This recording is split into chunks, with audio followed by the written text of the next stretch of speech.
She caught me halfway through a breath I didn't know I was holding. Dawn was gray, street empty, and her shoes skimmed the asphalt like a skipped stone. She drew even with me, leaned close enough for the warmth of her voice to touch my ear and whispered, "I only run for you." I answered before sense arrived. "Me too." She smiled like someone setting down a heavy bag and kept moving slow enough that I could keep up. Fast enough that my life had to. "My name is Michael Hayes, 33. I'm the neighbor who returns your mail and fixes a hinge at midnight." Routine looked good on paper. An office job with spreadsheets. A one-bedroom that smells like clean cotton. A coffee mug with a chip I always dodge. I run because the heart is a muscle and grief is a weight. Both need work. She moved in 2 houses down last spring. I noticed her first by absence. The porch light that stayed off. The mailbox that never overflowed. When I finally saw her, she tied her hair into a quick runner's knot. 39. I guessed. We nodded. Morning became a treaty we didn't discuss. At the office, I write reports no one reads unless something breaks. The guys in my row keep a scoreboard of victories.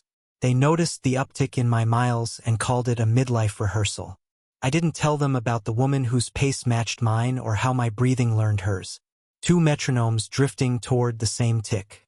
The first time we spoke, a stray dog adopted our route. "I'm Clara Evans," she said as if we already knew. We returned the dog to a boy and kept jogging. Felt like doing something together without touching anything fragile. Clara Evans is divorced. The ring line has softened but not vanished. She runs a small design studio that survives on loyalty. She told me these things in pieces like bringing groceries in from the car. I gave her pieces back. Parents who moved south. An engagement that lost its thread. Better sleep after hard runs. Her whisper came on a Tuesday when the air smelled like rain someone ordered and forgot to pick up. We'd been running in parallel for weeks, speaking when it made sense, quiet when it didn't. At the cracked crosswalk, she drifted closer and said the sentence that rearranged furniture in my chest. I answered foolish and true, "Me too," and heard my voice come back younger. After that, small things flared. A cyclist cut too close and Clara Evans's hand found my shoulder. Lingering a heartbeat longer than a warning. Nothing to brag about. Everything I couldn't ignore. I learned her pace. Conservative start, secret finish. She drinks water in 3 measured sips. Her first client paid partly in hydrangeas. I learned enough to understand what I didn't know. A blue pickup began appearing on corners we passed. Idling like a held opinion. The driver watched without waving. She saw it and said nothing. We turned left instead of right and lost it for that morning at least. At her block, we slowed. She pressed her palm to my forearm, light as a breath. "Don't overthink one honest sentence." She climbed her steps and vanished. I stood there, lungs arguing with gravity, tasting metal and hope. The chipped mug in my window watched while routines were renegotiated. I showered, dressed, and stepped into day that looked ordinary. Inside, I carried a tempo. Reports got written. My phone stayed quiet. That evening, lacing up, I found I couldn't wait for morning because morning now carried a whisper that knew my name, and I had already said yes to the chase. The next morning, I almost didn't go. My legs ached from nerves more than miles. But the thought of her waiting somewhere along that quiet stretch made the decision for me. The street was still damp, holding last night's rain. When Clara Evans appeared at the corner, she lifted a hand in greeting, casual, as if yesterday's whisper had been nothing. Yet, her eyes searched me for an answer I didn't know how to give. We fell into stride without ceremony. Our rhythm had learned itself. My left foot with her right, breaths overlapping like a song sung twice for blocks. Silence stretched, comfortable, but edged with the memory of her words. I replayed them the way you press a bruise to check if it still hurts. "Do you always run this early?" I asked just to break the weight. "Always," she said. "It's the only time no one asks anything of me." Her voice thinned for a moment, then steadied. When I was married, mornings belonged to him. Breakfast, shirts ironed, everything ready before he opened his eyes. Now mornings are mine. I wanted to ask about him, but didn't. Instead, I told her how I started running after my engagement ended. How silence was easier when it came with motion. She listened, really listened, as if each sentence deserved a place beside her own. At the halfway point, we slowed near the park. Kids' chalk drawings blurred on the pavement, washed by rain. She stopped, hands on her hips, looking not at me, but through something behind her. "Do you know what it's like?" she said softly, "to carry someone's shadow long after they've gone." Her words cut deeper than any sprint. I waited. My ex, she continued, almost spitting the word, never wanted me to run. He said it made me look like I was chasing something I couldn't catch. But I ran anyway. I ran to remember I was still moving even when my marriage wasn't. The truth in her tone made me ache. I thought about her whisper yesterday. "I only run for you." Maybe it hadn't been just a flirtation. Maybe it was a confession disguised as play. Before I could answer, a horn broke the air. A blue pickup rolled past. Too slow, too deliberate. Behind the wheel sat a man with shoulders like a doorframe, gaze fixed and heavy. I saw Clara Evans tense, her jaw tighten. She pretended not to notice, but her stride stumbled when we resumed. "Friend of yours?" I asked carefully. She shook her head quick and final. "No one important." But the crack in her voice told another story. We finished the run in silence. At her gate, she touched my arm again. The same light press as yesterday, only this time it trembled. "Thank you for just running," she said, as if the act itself was enough. I nodded, though questions burned in my chest. Who was the man in the truck? Why did her eyes look both relieved and frightened when she saw me beside her? At the office, the guys noticed the shift. One of them, Tom Bennett, leaned over his monitor. "Your miles are climbing, Mike. Chasing someone," he teased. I laughed it off, but couldn't stop thinking of the way Clara Evans's voice had broken. That evening, as I laced my shoes, I caught myself hesitating at the window, half expecting the pickup to idle outside. Nothing, just the street lamp flickering, the neighborhood ordinary again. But nothing about it felt ordinary anymore. Not the runs, not the whispers, not the shadow of a man I hadn't met but already disliked. When I closed my eyes that night, I saw her standing in the park, rain-washed chalk at her feet, asking me if I knew what it was like to carry a shadow. And I realized I did. But I also realized something else. I wanted to help her outrun it. I just didn't know yet what it would cost. The third time I noticed the blue pickup. It wasn't just coincidence. It idled near the park, headlights dim like a hunter waiting for the right angle. Clara Evans saw it too. Her stride stiffened, her breath clipped shorter. She didn't look at me, but I could feel the storm pressing in. We kept running, though the air between us grew heavier than the morning mist. When the truck finally pulled away, she exhaled like she'd been holding something far longer than her breath. I didn't ask. Not yet. Instead, we pushed harder, sprinting until our lungs burned. It wasn't training. It was escape. By the time we slowed near her block, sweat clung to us like armor. She stopped suddenly, turned, and for the first time since that whisper on Tuesday, she let the wall crack. "That was him," she said. "My ex." The name dropped between us like a weight. "Evan Price," she added, spitting it out like it tasted wrong. "He doesn't take no the way normal people do." I wanted to tell her she wasn't alone, that I'd stand between her and every shadow he cast, but I said nothing. Some truths feel too big for promises. That night at the office, Tom Bennett and the guys pulled me into their banter. "So, what's her name?" Tom Bennett grinned. "You've got that look like you're running after more than cardio." I brushed it off, but their words scraped against the truth I didn't want to admit. I was already tangled in something deeper than morning miles. Later, outside my building, I spotted Walter Gray, the 65-year-old neighbor who knew everyone's business without asking. He leaned on his cane watching me stretch. "Careful, son," he said with a smile that wasn't playful. "Running with someone means you share more than miles. You share what's chasing them." His words stayed with me. The next morning, Clara Evans was waiting at the corner. She didn't smile. Her eyes were darker than the sky. But when we started, our rhythm found itself again. Stride for stride, heartbeat for heartbeat. For blocks, it felt like we outran everything until the pickup appeared once more. This time it pulled alongside window sliding down. Clara Evans. The driver's voice barked low and sharp. Evan Price. His gaze flicked to me cold and measuring. New partner. She didn't break stride. Keep driving, Evan Price. His laugh was short. Ugly. You'll come back. You always do. Then the truck sped off, leaving the scent of gasoline and rage behind. Clara Evans slowed, bent over, catching her breath. Her hands shook as she adjusted her ponytail. I placed a hand lightly on her shoulder.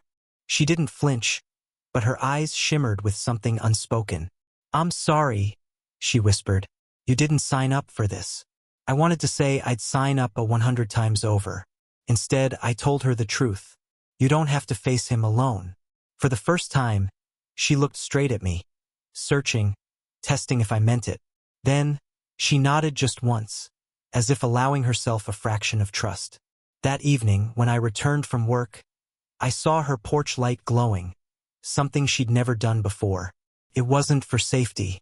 It was a signal, a fragile declaration that she wasn't hiding anymore. Inside my apartment, I poured coffee into the chipped mug, staring at the small flame of light across the street. I realized then this wasn't about running. It never was. It was about keeping pace with someone who'd been running from ghosts too long and deciding whether I had the strength to run beside her, even if it meant carrying her shadows with my own. And though I didn't say it aloud, the answer was already written in every step we took together. That Thursday evening, the sky pressed low and heavy, swollen with the kind of rain that makes the world feel smaller. I told myself I wasn't going to run, but at 7 sharp, I was tying my shoes anyway. By the time I stepped outside, Clara Evans's porch light burned like a beacon. She was already waiting at the curb, her hair pulled back, a jacket zipped against the chill. We didn't start fast. Our pace was slower measured. The city felt different at night. Street lamps glowing orange. The pavement slick underfoot. For once, it wasn't about the miles.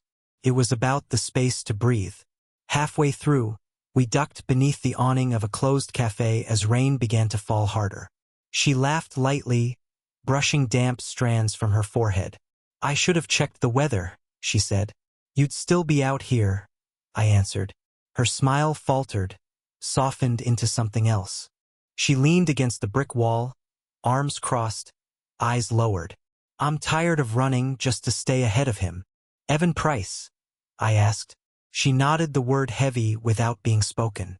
He calls at night, shows up at places I go, says he just wants to talk. But it's not talking. He wants his control. The same control he always had. Silence settled between us, broken only by the patter of rain. I shifted closer, close enough to smell the faint citrus of her shampoo, the sharpness of fear still clinging to her. You don't have to explain, I said. Her gaze lifted to mine, steady now, defiant. But I want to, because if I don't, I'll never stop feeling like I owe him the story. She drew a slow breath. When we were married, he made me believe I was too much and never enough at the same time. Running was my rebellion, my reminder I still had pieces he couldn't take.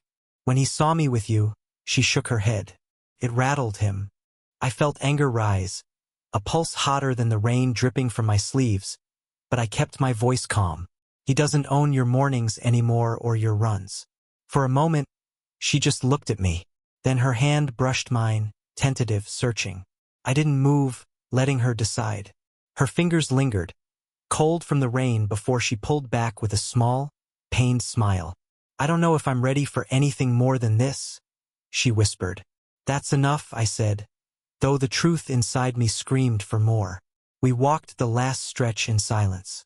At her porch, she hesitated at the steps.